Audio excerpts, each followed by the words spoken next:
Pemirsa, heningnya pelaksanaan catur berata penyepian kemarin sempat sedikit terusik. 5 wisatawan ditegur pecalang Desa Adat Kuta karena berkeliaran di luar hotel.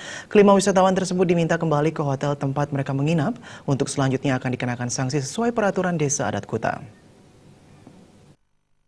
Menurut Desa Adat Kuta Wayan Suarsa, kelima wisatawan itu ditegur pecalang saat berkeliaran di luar lingkungan hotel pada perayaan Hari Raya Nyepi.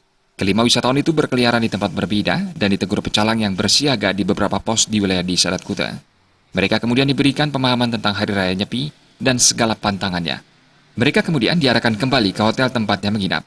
Namun untuk memberikan efek jera dan menegakkan hukum adat, wisatawan bersangkutan dan manajemen hotel tempat wisatawan bersangkutan menginap akan dipanggil oleh Desa Adat Kuta dan akan mendapat sanksi sesuai dengan peraturan Desa Adat Kuta.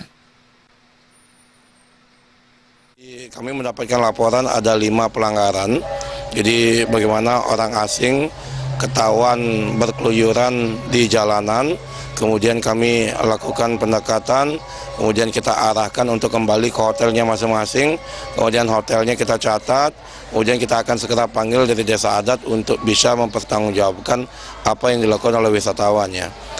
Untuk sanksi seperti yang telah kita sepakati dalam paruman Desa Adat Kuta, jadi apabila diketahui berkeliaran atau berkeluyuran di jalan, kita kenakan sanksi 100.000. Tapi yang paling penting begitu adalah bagaimana kita menerapkan jiwa danda, adanya rasa atau perasaan bersalah daripada manajemen hotel atau pemilik kos untuk tidak mengulang lagi perbuatan itu.